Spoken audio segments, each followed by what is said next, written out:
Hello friends, मैं इसके Saini MIC group में एक बार और आपका स्वागत है। और आज हम लोग पढ़ेंगे कक्षा 12 भूगोल के अंतर्गत जनसंख्या वितरण को प्रभावित करने वाले कार्य। कौन सा ऐसा रीजन है जहाँ पे जनसंख्या अधिक होता है और कौन सा रीजन है जहाँ पे जनसंख्या बहुत कम पाया जाता है, इसका अध्ययन करेंगे हम। तो इसके पहले हम आपको बता दें कि जनसंख्या वितरण के अंतर्गत मैंने बताया था कि यह जो भूमि है, अगर 100 जनसंख्या है इस पृथ्वी पर, मैंने बताया था इसके पहले वाले वीडियो में, तो 100 में जो 90% यानी 90 लोग, ये जो पृथ्वी है यह पृथ्वी के 10% हिस्से में निवास करती है। यानी ये जो 90% जनसंख्या पृथ्वी के 10% हिस्से में निवास करती है, और जो 10% जो जनसंख्या है वो पृथ्वी के जो 10% जनसंख्या है वो 90% पृथ्वी पर निवास करती है। यानी हम कह सकते हैं कि जो 90 लोग हैं 90 लोग हैं वो 10% पृथ्वी पर निवास करते हैं, और जो 10 लोग हैं वो 90% पृथ्वी पर निवास करते हैं। तो इसी के अनुसार मैं कुछ आपको महाद्वीपों के अनुसार जनसंख्या वितरण को लेकर के आए हैं। जैसे एशिया महाद्वीप की लगभग जो जनसंख्या है, एशिया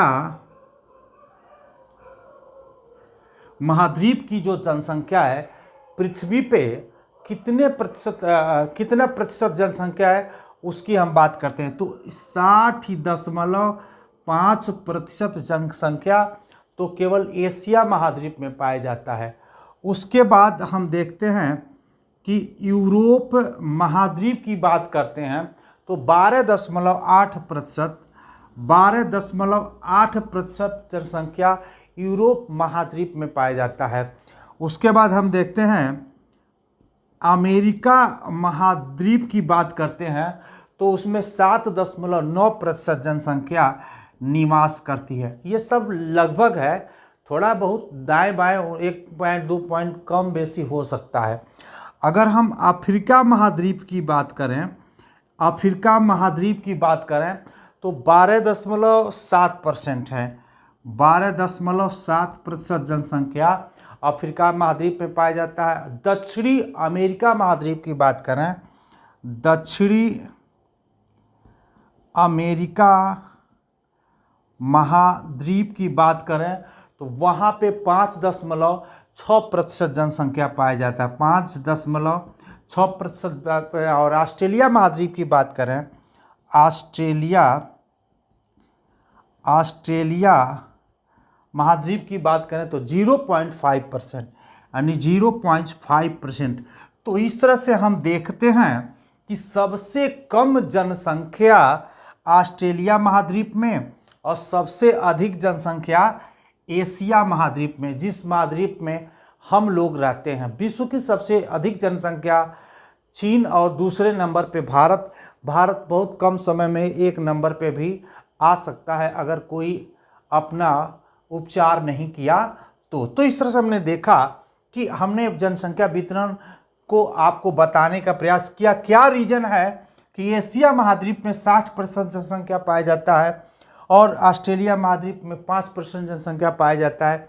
इसी रीजन को हम विभिन्न कारकों के द्वारा समझाने का हम प्रयास करेंगे। तो इसको हम मिटाते हैं, आप लिख लिए होंगे, और मिटा करके हम आपको समझाने का प्रयास करते हैं। पहला है भौगोलिक कारण। भौगोलिक कारण से तात्पर्य है कि जो प्रकृति के द्वारा हमें उपलब्ध संसाधन है उसका क्या रीजन है। तो भौगोलिक कारण के अंतर्गत हम पहले नंबर पे आते हैं जल की उपलब्धता। जल की उपलब्धता भी जनसंख्या को अपनी तरफ आकर्षित करता है। मैं एक एग्जाम्पल आपको समझाना चाहूँगा कि आपने देखे होंगे जो भी सामान्य तुल्य जलवायु, मतलब जो बड़े जो जहाँ पे बहुत बड़ा जंगल है, जहाँ पे पशुएं उस जंगलों में ज़्यादा से ज़्यादा मात्रा में रहती हैं।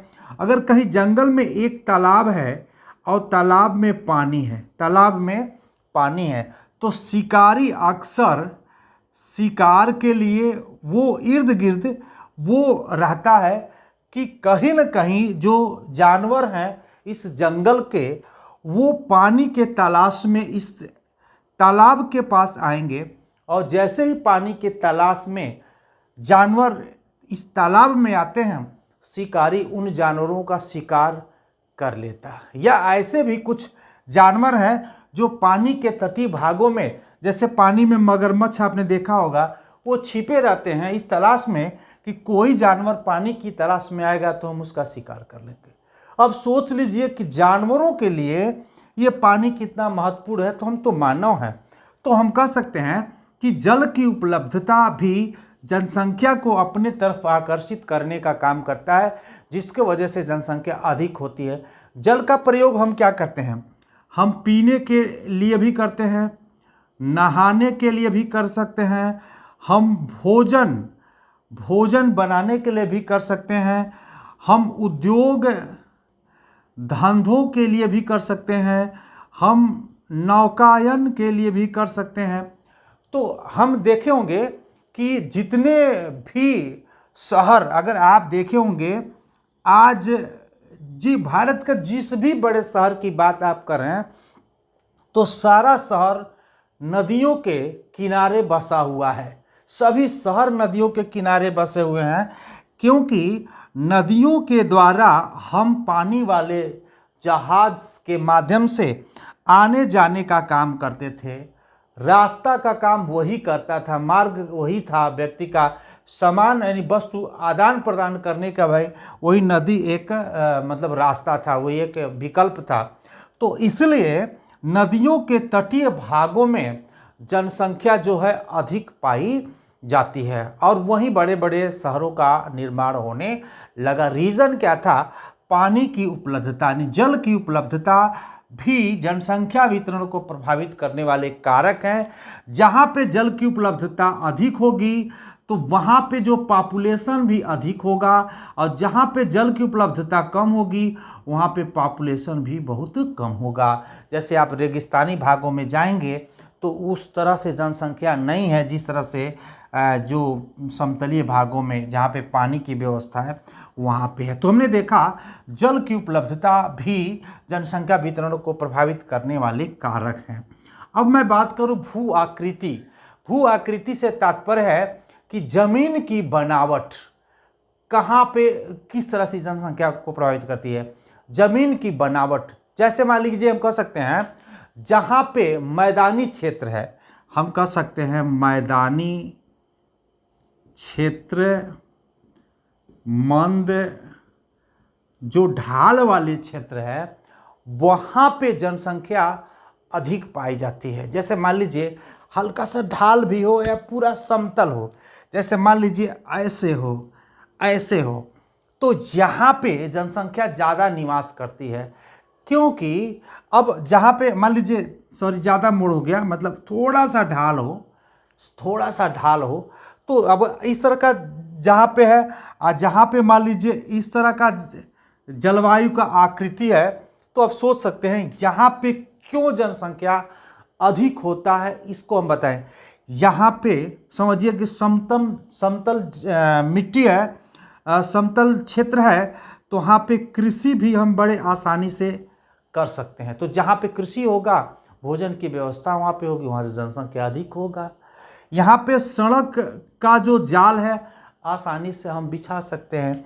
यहाँ पे जो यातायात की सुविधा है बड़ी आसानी से हम उसका प्रयोग कर सकते हैं। ऐसे क्षेत्रों में जो उद्योग धंधे हैं वो भी हम लगा सकते हैं। तो ऐसे क्षेत्रों में जो जनसंख्या है वो अधिक पाई जाती है। जहाँ पे समतलीय मैदानी भाग है, मंद ढाल वाला जो क्षेत्र है, वहाँ पे सब कुछ उपलब्ध हो सकता है, हम डेवलप कर सकते हैं, इसलिए यहाँ पे जनसंख्या अधिक पाया जाता है। जहाँ पे पहाड़ी भाग है, ऊबड़ खाबड़ जमीन है, जहाँ पे जो भी सुलभता नहीं है, अब यहाँ पे बताइए हम कृषि करेंगे तो भी कृषि भी नहीं कर सकते हैं।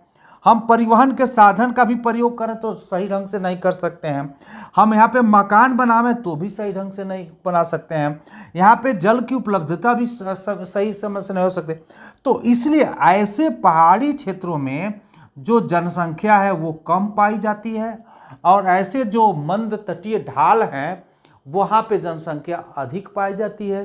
तो इस तरह से हम कह सकते हैं भू आकृति भी जनसंख्या को प्रभावित करने वाले कारक हैं। जहाँ की भू आकृतियाँ अच्छी है वहाँ पे जनसंख्या ज़्यादा है, और जहाँ पे जनसंख्या भू आकृतियाँ सही नहीं है वहाँ पे जनसंख्या कम है। तीसरे में नंबर में हम चलते हैं जलवायु। जलवायु की भी बात कर लेते हैं। तो जलवायु में क्या है, जहाँ पे जैसे मान लीजिए गर्म जलवायु और ठंडी जलवायु और समशीतोष्ण जलवायु, जहाँ पे गर्म और ठंडा दोनों पड़ता है। जैसे मान लीजिए एशिया महाद्वीप दोनों तरह की जलवायु उपलब्ध कराता है, और चारों सीजन जैसे गर्मी, जाड़ा, बरसात, बसंत ऋतु ये सब आता है। तो यहाँ पे सभी तरह के मौसम है, तो सभी तरह के यहाँ पे फल, कृषि से संबंधित वस्तुओं का हम प्रोडक्शन कर सकते हैं। तो इसलिए जलवायु भी जनसंख्या को अधिक प्रभावित करती है। जैसे मान लीजिए हम भूमध्यरेखीय जलवायु प्रदेश की बात करते हैं, तो भूमध्यरेखीय 5 अंश ऊपर और 5 अंश नीचे, या 5 से 10 या 5 से 10 उत्तरी गोलार्ध और दक्षिण गोलार्ध की पेटी की बात करते हैं, तो सूर्य की किरणें अधिक पड़ने के कारण यहाँ पे टेम्परेचर बहुत अधिक होता है। तो जिससे वजह से 12 मास यहाँ पे टेम्परेचर अधिक होता है, और संवहनीय वर्षाएं होती हैं, और दोपहर को पर डे बारिश होता है। तो इस प्रकार यहाँ पे हम अपने जो मानव के लिए एक उपयोगिता होनी चाहिए, यहाँ पे उपयोगिता न होने के कारण ऐसे बेल्ट में जनसंख्या बहुत कम पाया जाता है। या हम कह सकते हैं कि उत्तरी ध्रुव और दक्षिणी ध्रुव की बात करें तो यहाँ पे इतना ज़्यादा ठंडक है, यहाँ पे भी इतना ज़्यादा ठंडक है, जिनके वजह से यहाँ पे भी जनसंख्या कम पाया जाता है।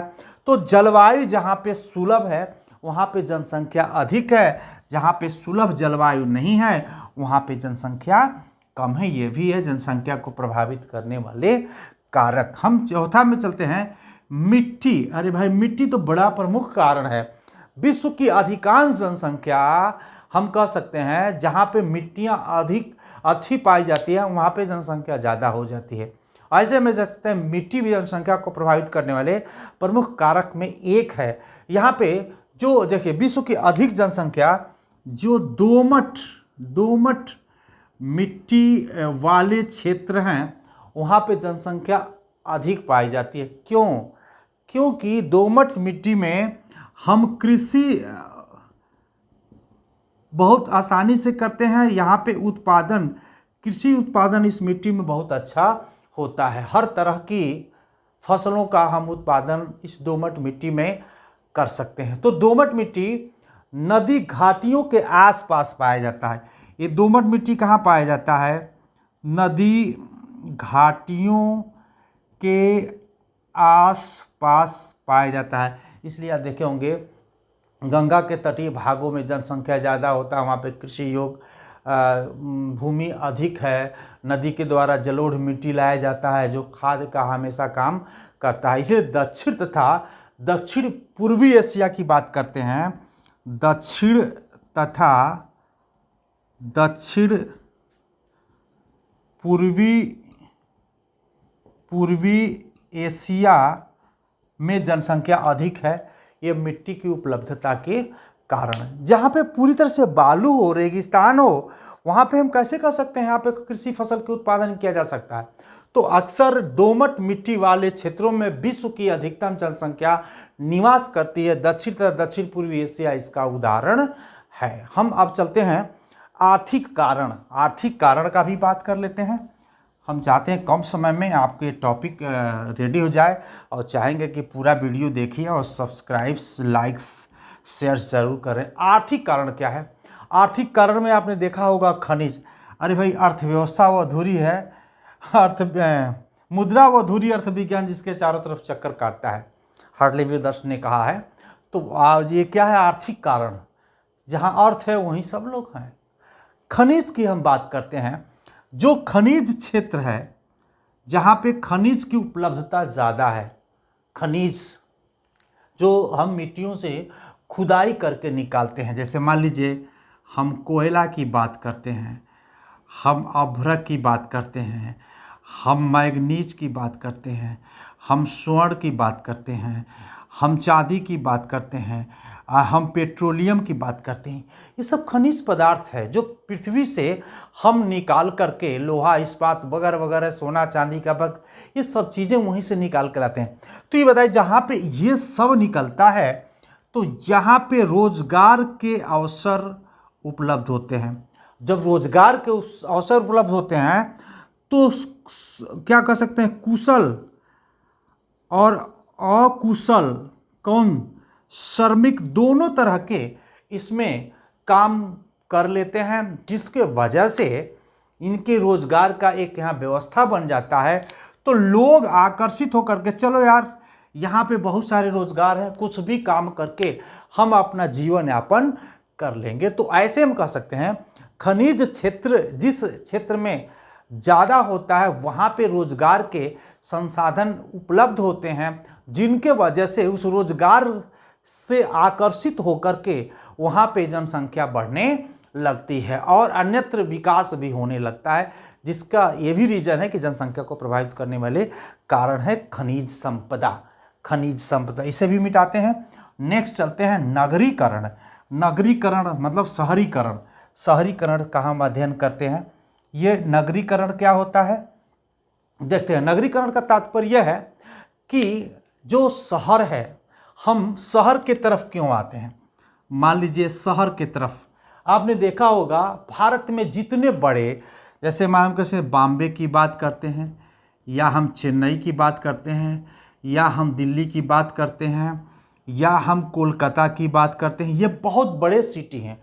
यहाँ पे जनसंख्या अधिक पाई जाती है अन्य सिटियों की अपेक्षा। तो नगरीकरण यहाँ पे इसीलिए जनसंख्या अधिक पाई जाती है कि यहाँ पे शिक्षा की व्यवस्था है, अच्छा शिक्षा आपको मिल जाता है, इसलिए यहाँ पे चिकित्सा की व्यवस्था है। चलते हैं यार दिल्ली में, चलते हैं एम्स में इलाज करेंगे फ्री में और बढ़िया इलाज हो जाएगा।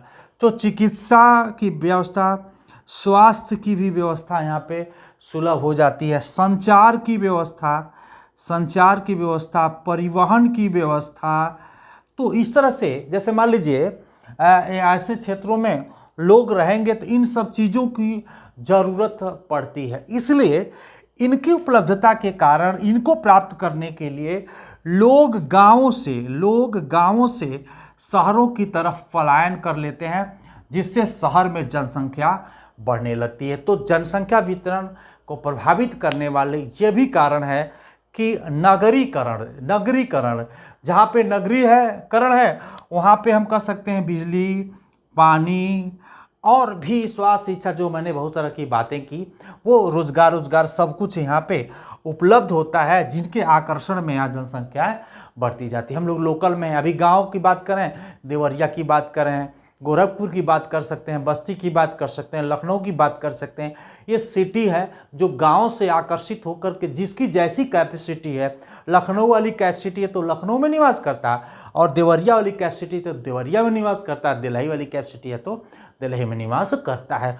तो इस तरह से इन सब को प्राप्त करने के लिए गाँवों से शहरों की तरफ लोग भागते हैं, जिससे शहरों की जनसंख्या बढ़ने लगती है। ये भी रीजन है जनसंख्या को प्रभावित करने वाले कारण। अब आते हैं औद्योगिकरण। औद्योगिकरण की भी बात कर लेते हैं कि औद्योगिकरण क्या होता है। औद्योगिकरण जहाँ पे उद्योग धंधे पर्याप्त मात्रा में पाए जाते हैं, यानी औद्योगिकरण की बात करें, औद्योगिकरण तो इन क्षेत्रों में भी जनसंख्या अधिक होता है। क्यों होता है कि क्योंकि रोजगार के बेहतर औद्योग, जैसे मान लीजिए यहाँ पे कोई इंडस्ट्री लग गया है तो इंडस्ट्री में आप देखेंगे बहुत सारे वर्कर काम करने के लिए आएंगे, है कि नहीं। तो रोजगार का एक अवसर हुआ नहीं। लोग कहते हैं कि कोई फैक्ट्री होता तो काम करने का मिल जाता, तो एक रोजगार का हमें अवसर उपलब्ध होते हैं, जिसके वजह से हम औद्योगिकरण जहाँ पे ज़्यादा होता है वहाँ पे लोग ज़्यादा निवास करते हैं। अच्छा बताइए, जो यहाँ पे अगर 2000 लोग काम करते होंगे इस फैक्ट्री में, तो उनका अगर मान लीजिए आवास होगा 4 किलोमीटर 5 किलोमीटर दूर, तो यहाँ से फैक्ट्री में जाने के लिए उन्हें साधन की ज़रूरत पड़ती है। तो साधन के रूप में मान लीजिए ऑटो रिक्शा का डेवलपमेंट हो गया। अब यहाँ पे ऑटो रिक्शा चलने लगेगी, तो ऑटो रिक्शा चलाने वाले भी लोगों को क्या मिलेगा, रोजगार मिलेगा। अब ये आदमी सोचेगा कि इसमें बड़ा 2000 लोग काम करते हैं, तो 2000 लोगों के पास 2 बच्चे होंगे तो 4000 जनसंख्या होगी। तो सोचेगा यहाँ पे क्यों ना एक शिक्षा के लिए एक विद्यालय की व्यवस्था कर दी जाए सारे वर्कर के। यहाँ तो स्कूल खुल गया, तो स्कूल में सारे बच्चे पढ़ने लगे, तो स्कूल से संबंधित भी बहुत सारे व्यवसाय यहाँ पे बढ़ने लगे। डॉक्टर साहब कहे कि हमने एक अपना प्रैक्टिस खोल दें। डॉक्टर साहब ने प्रैक्टिस करना खोल दिया, तो स्कूल से जुड़े और इससे जुड़े लोग और इनसे जुड़े लोगों का ये इलाज करने लगे। इनका भी एक रोजगार की व्यवस्था उपलब्ध हो गया। शिक्षक की एक मतलब स्कूल खुल गया तो शिक्षक के लिए भी व्यवस्था हो गया। यहाँ पे दुकानें खुलने लगे, दुकानदार कोई सब्जी वाला, कोई किराना वाला, कोई दुकान मतलब कपड़े वाला, इस तरह से दुकान की भी व्यवस्था यहाँ पे होने लगी। अरे भाई सब कुछ हो गया। बैंकर्स यानी बैंक भी खुलने लगा। सोचा कि हम आपको लोन देंगे, हम पैसे देंगे, पैसे आप यहाँ जमा करेंगे इतने लोग, तो बैंकर्स की भी सुविधा हो जाती है। तो इस तरह से हमने देखा कि औद्योगिकरण के वजह से रोजगार के अवसर उपलब्ध हो जाते हैं, जिसमें शिक्षक, डॉक्टर, परिवहन जो चालक होते हैं और दुकानदार होते हैं, बैंककर्मी होते हैं, इनके रोजगार का एक अवसर उपलब्ध हो पाता है। जापान का कोबे ओसाका, जापान का कोबे ओसाका एक नगर है, मतलब जो इसी कारण यहाँ पे जनसंख्या अधिक पाई जाती है। तो इस तरह से हमने देखा औद्योगिकरण भी जनसंख्या को प्रभावित करने वाले प्रमुख कारण में एक कारण है। नेक्स्ट एंड लास्ट देखते हैं सामाजिक एवं सांस्कृतिक कारण। जहाँ पे देखिए, जहाँ पे आपने देखे होंगे जो एरिया शांत है, जहाँ पे लोग सही ढंग से रहते हैं, जहाँ पे किसी प्रकार की कोई ऐसी गतिविधियाँ नहीं है जहाँ पे मानो एक दूसरे का द्रोही बना हुआ हो, वहाँ पे जनसंख्या ज़्यादा निवास करती है। जैसे हम कह दें कि छत्तीसगढ़ में आपको मिल रहा है ज़मीन, जाके रह जाइए। जम्मू एंड कश्मीर में आपको मिल जाए, रहने दीजिए। आप चले जाए सीरिया में, आपको जगह मिल जाए रहने के लिए, आप नहीं जाना चाहेंगे। आप सोचेंगे हम ऐसे जगह पे रहें जहाँ पे किसी प्रकार की कोई धार्मिक या अधार्मिक, आतंकवादी या किसी प्रकार की ऐसी कोई गतिविधियां न हो जो हमको मतलब किसी तरह की दिक्कत हो।